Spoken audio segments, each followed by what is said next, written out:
जय जगन्नाथ आपण को आम रोषिया चैनल को स्वागत। आज रेसिपीर नाटी हूँ डालमा जहाँकि बिना पियाज रसुण प्रस्तुत करें।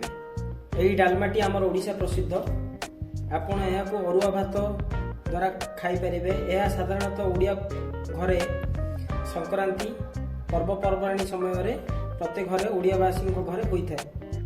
आपण तो निश्चित रूप जानी डालमाटी किपरि प्रस्तुत होची, किंतु मो शैली आसंत प्रस्तुत करबा और यार मजा नेबा आ या केमिति लागिला आपण निश्चित मते कमेंट रे जणाइबे। डालमा पय आवश्यक होते परिबा बाईगण, गाजर,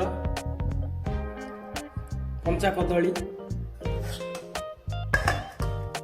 कखारु, आलू, गोटे बड़ टमाटो,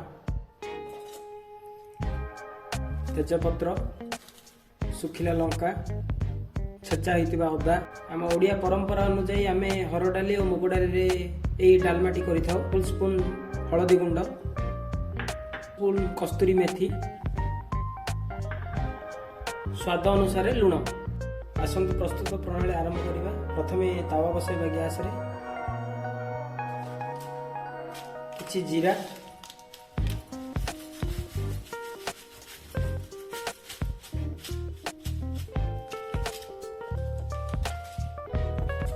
किछि सुखिला लंका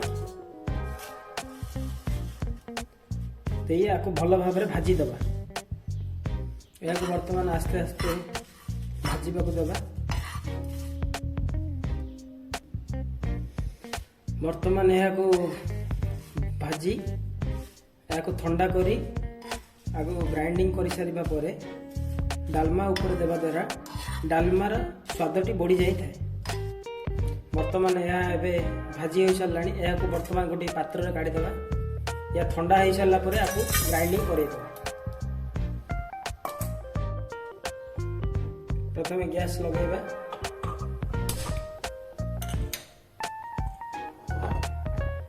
प्रेशर कुकर रे किछि पानी देई डाली पकेगा। वर्तमान लुण ऐड करिबा। हलदी गुंड, वर्तमान कटा होइतिबा बाइगण,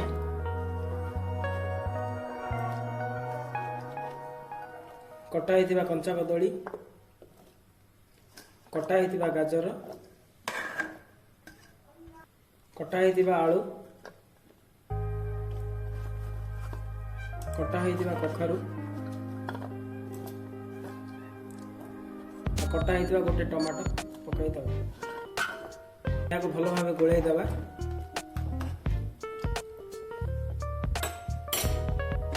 यापर आप ढांकुणी पकाई 2 किंवा 3 सिटी छाड़ी देवे।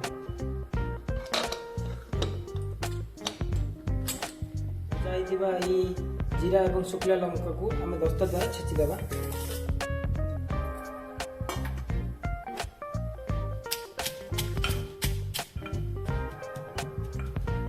वर्तमान गुंडटी प्रस्तुत हो जाए। वर्तमान आम बाउल को काढ़ीद।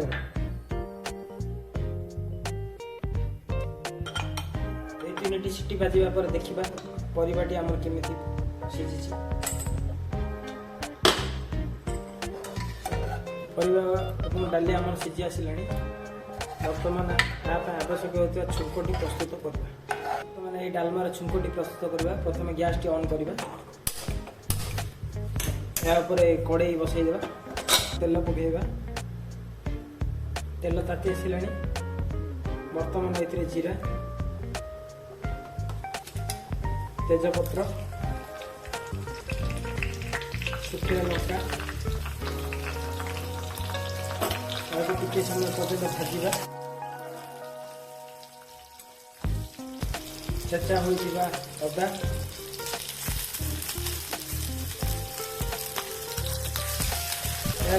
टिके समय भाजी दबा। हेंगु किछि मात्रा रे ऐड करिबा। वर्तमान छुंकटी प्रस्तुत हो सारे। एथि जो सिझी परिबाटी ऐड कर।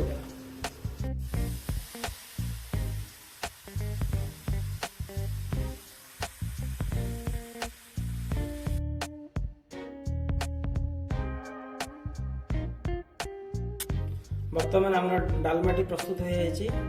ଏଥିରେ କସ୍ତୁରୀ ମେଥି, ପୂର୍ବରୁ ହୋଇଥିବା ଏହି ଶୁଖିଲା ଲଙ୍କା ଜିରା ଲଙ୍କା ଗୁଣ୍ଡ ଏହା ଉପରେ ପକାଇଦେବା।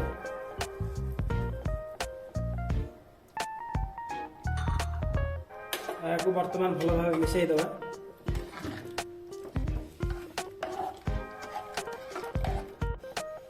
ବର୍ତ୍ତମାନ ଏହା